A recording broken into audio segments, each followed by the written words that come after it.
Welcome back, everybody. It's Sean, and it's time to answer all your questions, right? The serious ones, the crazy ones, and everything in between. So, I've been getting quite a few interesting questions from you guys, and I want to go through them, right? So, this video is brought to you by the Bank of. No, I'm just messing with you. I'm just messing around. No one's sponsoring this video. I'm sponsoring this video. Okay, anyways, I really want to go through and do the 1K Q&A for you guys. And many of you all have submitted some really great questions. Some are really weird. I really have to think about what you guys are really thinking, but I'm going to answer all of them, right? So, really want to thank you guys for all your support in breaking past 1K subscribers, and something special will be up once we hit 5K and beyond, right? So, let's start. Okay, so for the first question, let's start with something mild and we work our way up to crazy, right? And it's by Selena, and she asks, "Hello, Sean, how would you stack on a low budget?" Okay, so this is going to be a debate about between time and money, right? Sometimes in life, when you're first starting out, maybe you're in school or maybe you just got your first job, money is probably going to be more valuable than your time, right? Especially if you're making like what, 10, 20, or even $30 an hour, you gotta save money, right? At that point of time, money is really valuable. So you gotta start saving, and I can't stress that enough. You gotta be spending more time doing things to make more money and saving up the money at the same time. So forget about Uber Eats, go walk and get your food. No more Starbucks. Just go to the dollar coffee store for God's sake, and try to do your best to hit maybe 5 to 10 ounces of silver every few weeks, and then make the trip to your coin store, your dealer, and start building the discipline. Right? I think it's really important to get more ounces in your hand as well. So you really want to target the low premium silver like the Philharmonics, the Krugerrands, Maples, and the Britannias, right? You really want to avoid those eagles and any of those fancy coins. They are really expensive as hell. Okay, so let's go to the second question, and it's by Sweaty Elvis. Ooh, Sweaty Elvis. Okay, so I see you showcasing many types of sovereign gold, but haven't noticed any gold buffaloes. Do you have any, and what's your opinion on them? Okay, so this is a very good question, and I really love the gold buffaloes, right? I think the design is beautiful, and I eventually would get one.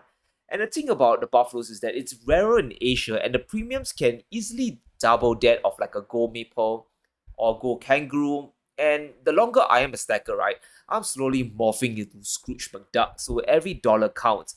And I think in America itself, the buffaloes make more sense, right? I still see the gold eagles being more popular there though. So do I have one now? No. Will I get one for my collection eventually? Yes, 100%, right? I think eventually I'm going to get one. But will it become my main stack? I don't really think so, guys.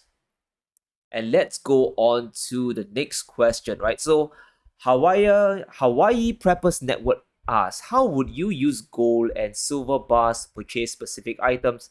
For example, if used to buy milk or bread, how would you divide those bars for that? I'm curious. All right, so this question, it's one of those that has to be answered with it depends, right? I know what a cop out, right? Sean's avoiding the question, but let me explain. If you're in the more rural parts of America or the world, then the physical metal itself will be immediately barterable, right? You can immediately exchange it for stuff. That's why I think it makes total sense to get like smaller denominations like junk silver or 1 ounce coins, especially if you're in that part of the world. And I'm really big on the 1 ounce coins for, as hits the fan kind of scenario because it's very familiar with everyone. But if you live in a big city, and trust me, right, if you do, everything at the end of the day will still be likely priced in inflated dollars, right? You'll still be part of the system, and it's going to be very hard to honestly escape it. So if that happens to me, right, I'll just exchange my gold and silver for fiat currency and buy the things I want over the following days or weeks, right? I know that inflation is escalating, but it won't be at the point that a gallon of milk will be like $10 at 3 p.m. today, and then suddenly it's at $30 at 10 p.m., right? I don't think we are quite there yet. And let's go to the next question. Real Steel has 4 questions. That's a lot. But I'll answer 2 real quick, right? So the first one is, you advocate physical precious metals, thus keeping it stored away in a vault by dealer counts.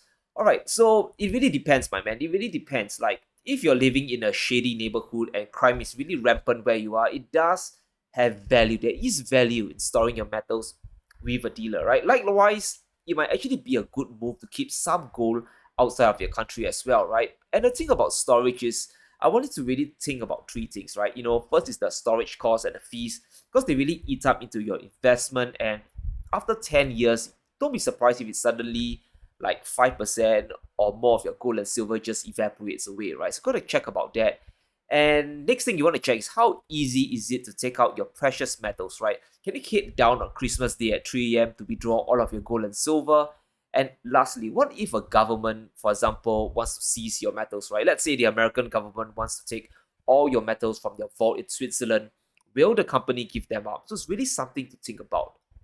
And the next question he asks is tokenizing precious metals. Is it legit or masquerading as a scam?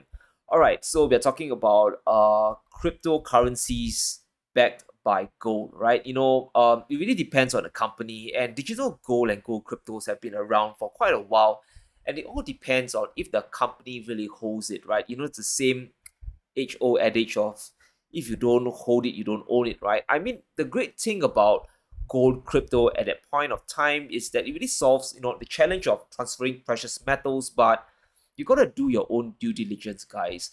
You have to ask whether you can redeem it back to metals, and what if somehow you can't access the metals? What happens, right? Maybe you're in a safari in Africa. I really don't know what you guys are doing. And if you want your gold back at that point of time, can they pay you out in cash at least? All right, so the next question, let's keep things moving on. And the next question is by Metaphorical Mars, right? So Metaphorical Mars has a real interesting question, and it's a bit bordering on conspiracy, and I love those, right? It really makes me think a bit. So do you think the introduction of national and global wide digital currencies will effectively crush metals and devalue its intrinsic value? I doubt we can ever go back to the gold standard. All right, so now I don't really think so, right? The thing about CBDCs or central bank digital currencies is that they're just another form of fiat currency, and just because they're issuing it, right, doesn't mean that gold and silver will automatically, be devalued. Just because we are moving away from paper money, doesn't really mean that fact, right? It doesn't make CBDCs more valuable. In fact, now even with the digital currencies, you don't even need to print money anymore. So, for example, if the Fed needs to conjure up money, they just need to type into a computer now, right? They don't even need to fire up the printing presses. And the thing about gold and silver is that it's really comes from three parts, right? The first is really people actually seeing it as a store of value. We all agree throughout history and today that it has value, right? And the second is, yes, been used as money throughout history, and that fact has really been burned into our psyche that you can't really ignore. And lastly, gold and silver does have real world applications, guys. From jewelry to electronics and solar panels. I think you already know that you already know the whole range of applications. So going back to a gold standard, anything can happen, right? That can happen, but if it does, it'll instantly revalue gold to some crazy prices of like $20,000 or more to really account for all the dollars sloshing around in the system. And just before you think that's impossible, just remember, right? Bitcoin went from $1 all the way to $60,000 within like 10 or 15 years or so. I can't really remember. It's around that time frame. So I think a one-to-one peg between the gold and dollar is going to be tough. But if you look closely at the signs, right, China is aggressively buying gold and rolling out their digital yuan, and the world is slowly de-dollarizing so that it could really happen. All right, so let's go on to the next one. ZL Chu asks, what is the ratio of your holdings of gold and silver now? All right, so if I'm not wrong, it's around 75% gold and 25% silver. Most of the time, it's around 80-20. So I personally prefer gold because I'm more towards the investment side of things, and I believe that a reset will happen, right? And gold will be at the heart of things, right? Just think about it, right? Central banks, they hold gold and not silver, and there is a reason why, right? But that doesn't mean that silver isn't valuable, guys. In fact, I think in the grand scheme of things, right, maybe even in the short term as well, there's a chance for you to outperform gold. But it's just my preference that I believe in gold more, right? I kind of prefer gold more. And let's move on to, now this is a very important question from Peaceful Nature, right? Hi bro, do you prefer cats or dogs? Jesus. All right, I prefer dogs, right? 100% dogs. I personally don't see the deal with cats, right? It just roams around the house and does nothing. You call to it, it won't answer, it won't come unless it needs food, right? And I really don't understand about the utility of having a cat, right? Maybe you guys have it, maybe you all can educate me on this, but at least with a dog, you can easily train it, you can take it out for a walk and play fetch. It's the simple things in life, right? It's the simple things in life, and I think you can actually enjoy them more with a dog, right? But with a cat, it's kind of like the other way around. You are the servant to the cat, and you exist to serve the cat. I mean, what kind of life is that, guys? And you know what's the perfect dog to me, right? I think it's a big ass Siberian Husky. It's the classic picture of a man with his husky, taking on the cold winter tundra, right? Exploring the world. And I think, personally, at least to me, that's much better than a cat that goes meow. All right. Man, these questions are getting weirder. All right, back to reality. So, this question comes from JC Arzola, and it's where do you obtain the money clip with the 1 gram gold bar with it? Right. Let me see whether I can find it here. Right. So this is the money clip. If you guys don't know, it's with the 1 gram. It's actually 2.5 grams, and I got it from Tikusa, right? They are basically a gold and silver dealer from Europe, and they make their own gold bars as well. And I think you should really check out their website if you want to get the money clip. Yes, been a while, but I think they still have it in stock, right? And the crazy thing is that when I first got the money clip, I got it when gold was around $1,400 an ounce. So even with the money clip, right, even with the outrageous markup, because I think it was around 10 or 30%, I think I'm still in the green, and I've even made money with the money clip. So even after the premiums, right? So really something very interesting. Now the next question is from who this, and he asks, does Singapore have a bullion coin? Okay, so if you're talking about investment grade bullion coin with low premiums that you can actually stack, I think the answer is no, right? Unfortunately, all of the coins that comes from Singapore Mint are numismatic collectibles. So you're talking about, 20 to 50% on some of the coins. And honestly, unless you're a collector, it doesn't really make much sense to invest in them, right? And that's why most of my stack are foreign coins or bars, right? From the Perth Mint, from the US Mint, from the Royal Mint, all those kind of stuff. But interestingly, right, if I'm not wrong, I think the Singapore Mints actually gets their blanks from the Perth Mint in Australia as well, right? The Perth Mint, they refine, not refine, really refine, I'm so sure, but basically they sell all these blanks, the gold blanks to various countries for them to actually mint their coins in. Okay, so the next question comes from Metaphorical Mars again. It's a very interesting one. So, what is your opinion on asteroid mining? At the moment, the cost and inefficient technology makes it inaccessible, but in time, the materials will become obtainable, and will that render our metals close to worthless if it happens? All right, so this is a real concern that is getting more real as time goes by, right? So this is the situation, guys. What if Elon Musk or NASA flies up to the Psyche 16 asteroid? It's basically an asteroid that's full of precious metals, and they start mining like the 700 quintillion dollars worth of gold, silver, and other metals, right? So here's my thoughts. Obviously, I'm not a space engineer. I'm not an astronaut. Now look at me, guys. I'm not some geological engineer. I'm just a guy on YouTube. And viewer discretion is really advised on this topic, right? Really advised. So, firstly, if I'm not wrong, it really costs tons of money to fly up into space. We are talking about like what, $60 million or more just to go on a space tour or to launch a rocket up there. Now, you have to think about the amount of equipment and money that's really needed to transport, a full team of engineers, miners, and setting up a whole mining operation on an asteroid, right? I think NASA is going to send a probe like in 2026 or something to check out if the hype is real. But I really think that right now it's more hype than reality, and a lot of people are using it to sell a kind of doomsday narrative when it comes to gold and silver, right? But I think there's already reports coming out that the asteroid might actually be porous and mainly full of rock and precious metals. There's quite a bit of articles. Actually, go and Google and search for it. But let's come back to your main point, right? What if the metals really are there and they bring it back to Earth, right? Then I think it really depends at the rate of how they can actually fly back the gold back to Earth. It won't be a simple process.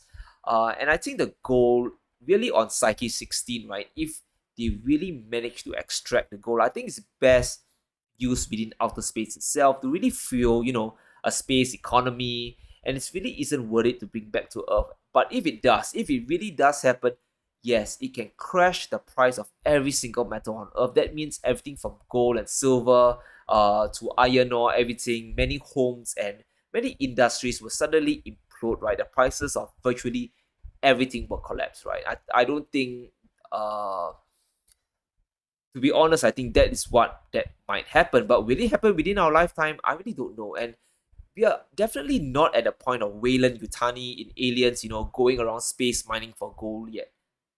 Now, the next question we have is from Thomas Said, and he asks, "Hi Sean, may we see your precious metals collection?" Okay, so this really won't be feasible because I store my gold and silver in many different locations, right? But I can show you two coins that I'm proud of, and it really took me hell to get. So the first is the American Gold Eagle. Now, this coin is minted in 1990, and if you see the date, it is still in Roman numerals, right? So it is MCMXC, and it stands for 1990. Now the newer coins are more or less in Arabic numbers, which I find kind of boring, to be honest. And the next coin is the Gold Kugran, and it's old gold. It's 1983 gold coin, and it really shows me that gold really stores value. Back then in 1983, the price of gold was around $400 an ounce, and now it's $1,900, right? Really brings you back in time. Comes from Stormforge 68, right? So Sean, when are you going to get a precious metal testing equipment and do a video on testing? All right, yeah, I think I've been procrastinating on this for quite a while. And it really depends if I can get my hands on a cheap Sigma Metallytics tester, my friend. I think currently it's around $2,000 or so, and in Singapore they are currently quite rare. I'm still hunting around for one at a good price. I always get my gold tested when I buy them from a dealer on the spot, so yeah, the gold's authentic, but I gotta do some hunting. But once I get one, you'll be sure that I'll be making a video on it, right? So we're coming to the end here, and NK is asking, in Australia, they buy gold and silver back at the same cost, regardless if they are custard, minted, or coined. Is there a difference in Singapore? Well, yes. There's not really a difference in a sense, but if you're talking to dealers, right, they do tend to buy back gold and silver at just the spot price. They do give back some premium, if it's like popular coin like the Eagles or the Maples. But if it's a bar, more or less, you'll just get back the premium. So it's probably the same here as it is in Australia as well. Now, the next question comes from Duba Skyver. He's a scuba diver. Alright, playing with words here, right? Interesting stuff. So, hi Sean, I've been to Southeast Asia many years ago. I saw lots of gold shops, but no silver shops. Why is silver largely a North American thing? Or am I off the mark here? Nope, you're not off the mark, scuba diver, or is it Duba Skyver? Okay, in Asia, there's really a huge bias towards gold, right? And when I say huge, I mean gigantically huge, right? More huge than Donald Trump's huge. Gold to us is basically the equivalent of physical wealth, prosperity, and money, right? People in countries like Thailand and I think Vietnam as well, they actually save their earnings in gold. It's that deep over there. And I think silver is really seen more as a secondary precious metal and it's less liquid over here. And I really do think that you need both, but in Asia, gold is still supreme. And that's why, there's no one size fits all advice for precious metals and for that matter, any investment as well, right? You really need to tailor your solution to where you are and where you live and what you're doing, right? So for example, let's take Europe for example, right? If you want to buy silver over there, you got to pay an additional like 20% VAT tax on top of the high premiums for silver. And really at that point, right, it just makes it a bad investment in my opinion. And I'd rather just go for gold, right? 20%, I think it's just ridiculous at that point. And now for the weirdest but most fun question of them all. How much gold will cost me chewing a chewing gum in Singapore? Alright, Jesus. Okay, so for all you guys who didn't know, Singapore has some of the strictest laws in the world, and one of the weirdest one to many outside of the country is the chewing gum laws. Basically, it was just enacted because I think in the past, like in the early 80s or early 90s, everyone was just chewing the gum and just sticking it everywhere, under the table, under the chairs. You put your hand under the chairs, you get someone's gooey gum. Disgusting, right? So, anyways, I'm not so sure about the laws about chewing the gum. I personally don't chew gum. I'm not so sure whether there's any fine about it. I personally find chewing gum hassle or they just eat the sweets directly. But there is a regulation that prohibits you from importing the stuff, right? So according to the law, it says that apart from certain exceptions like oral dental gum, importing to gum in Singapore is into Singapore is prohibited, right? So if you flout the regulations, you will face a jail term or a fine of up to 100,000 Singapore dollars, or that's around 74,000 US dollars, right? So at $1,900 an ounce today, that's like 39 ounces of gold today, right? So guys, don't do it. Definitely not worth it, right? Just save your money in gold. Don't try and flout all these chewing gum laws kind of stuff. When you're in Rome, just do what the Romans do, right? Be smart, guys. So, anyways, I really enjoyed this Q&A session with you guys, and hopefully we have time to do something like this more again, right? So let me know if you enjoyed stuff like this, and if you prefer, or maybe if you prefer more of the serious gold and silver stuff, right? I don't know. So let me know, guys. I'll be doing a story time soon enough as well, so watch out for that. And currently, I am working out something with bullion dealers in Singapore to see if we can give good deals to the subscribers over here, right? So it'll be stuff like lower premiums. It won't be any additional cost to you guys. In fact, if there are good deals, I'll inform you all, and you all can actually save on the premiums as well. So stay tuned on that front, and I'll see you soon, guys.